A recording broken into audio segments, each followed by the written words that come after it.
What's up guys, Everything Apple Pro here, and today I bring you the battle of the beasts, the Samsung Galaxy Note 5 versus the iPhone 6 Plus. Samsung even broke their own timetable in order to release the Note 5 a month earlier than the iPhone 6s, and that brings me to the point. iPhone 6 Plus is not a true competitor to the Note 5, that would be the iPhone 6s, but I still wanted to make this video to see how these phones stack up at this point in time. So I'm going to be comparing the features, the specifications, the unique things, basically the usability. I want you guys to get the best possible idea about which device is better suited for you and why. Samsung's Galaxy Note lineup is basically evidence of their arrogance. Steve Jobs always used to say nobody wanted a larger display. Why would you want a display that you couldn't touch all areas of the screen with one finger? Clearly he was wrong and Samsung was in the right. As a result, we now have the Note lineup, this massive phablet. This thing is so packed with powerful specs, it just defies logic, but it works. People love them, and I want to see how it stacks up to the current phablet that Apple started copying Note with the iPhone 6 Plus. Then let's start with design. The Galaxy Note 5 features a completely new redesign. It's become iPhoneified. No more removable battery, no more SD card that you can take out. This thing is completely sealed off from your touch. And that's not to say it doesn't work. It's a beautiful design, very similar to the S6 Edge. It's like a reverse S6 Edge. The rear shell is actually curved on both edges, so it fits in the palm of your hand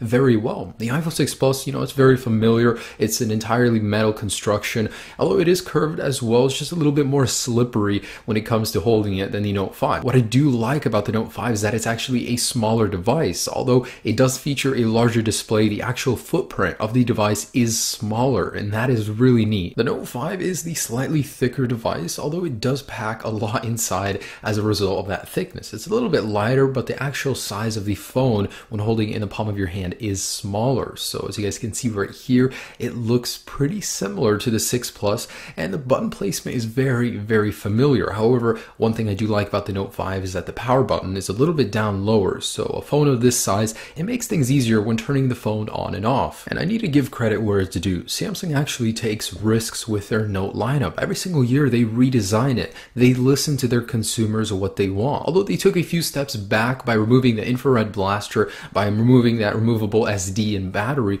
this thing looks gorgeous, and Apple plays it safe, and I don't blame them, but they do keep the same design for 2 generations, whereas Samsung always switches it up every single generation. So comfort-wise, the Note 5 is certainly the more comfortable device. It's easier to use with one hand as well. Now when it comes to displays and outdoor usage, the OLED display on the Note 5 is slightly better, slightly more visible, but both are pretty much useless in direct sunlight. So let's talk displays. It's the most important aspect of any phone, is what you interact with, and the Galaxy Note 5 has a stunning one. Although it's not any different from the Note 4, it does have that 2560 by 1440p resolution with an incredibly sharp pixels per inch ratio. It's also an OLED display, which makes it super efficient, very dark colors. As these pictures and videos do show you, the darker colors are more evident since the Galaxy Note 5 doesn't have a backlight. Of course, there are pros and cons for both of these technologies. However, the OLED is the better display. Apple even started using them on the Apple Watch, but they refused to put them on the iPhone lineup. I don't really know why. However, the iPhone 6 Plus LCD will last longer. After 5 years, an OLED display's pixels usually start going out, but that's usually not a problem for anyone because they don't keep their phones for that long. So what's powering these monsters? Let's talk processing power. Samsung really stepped the game up. This thing is in a far different league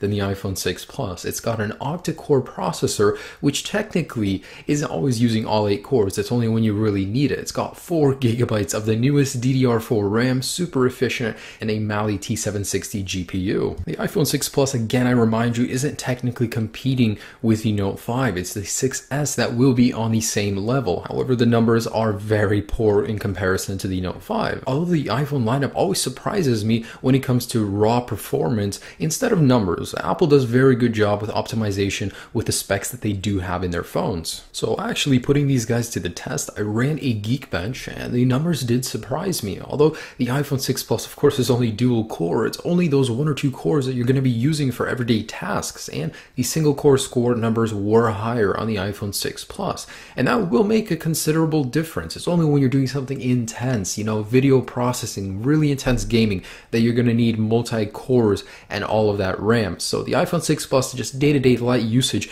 might be a little bit quicker than the Note 5. But just take a look at these numbers. An octa-core processor with insane insanely higher numbers than the 6 Plus doesn't do all that much better as I thought than the 6 Plus, and that really surprises me. So when the 6S does come out, it'll crush this thing, and I cannot wait to see that. Now, running the same applications on both of these phones, it was apparent to me that the iPhone 6 Plus does better loading in most cases, especially the bigger games, and I was surprised because this thing has such insane specs, but such little trivial tasks, the iPhone 6 Plus does a little bit better at them, like the Geekbench score showed us for the single core score, and that's evident here. So what I'm trying to tell you guys is that more power isn't always what you need. Sometimes it's the optimization for what little power you do have that counts for more. And I'd like to add that when it comes to graphical performance, the GPU used in the Note 5 is the same as the S6, so this GPU benchmark pretty much shows us that the 6 Plus outperforms the Note 5 GPU in some areas, and that's going to matter a lot when gaming. And overall, it's just interesting because the 6 Plus is a lot older but does better in gaming. So that brings me to networks. So the Note 5 is using the latest Bluetooth 4.2 technology. The iPhone 6 Plus is behind by 2 generations using 4.0. Both of these do support the latest 802.11 AC Wi-Fi standard, and the Note 5 actually has a future-proofed LTE chip, which I thought was interesting. So they put in a Cat9 specification LTE chip that'll allow for over 600 megabits download speed, while the iPhone 6 Plus can only support 150 at the moment. Now, doing a Wi-Fi speed test, the Note 5 did outperform the 6 Plus, so using the phone at home on Wi-Fi, you'll have a better experience with the Note 5. When it comes to cameras, there is a huge divide between them. In fact, the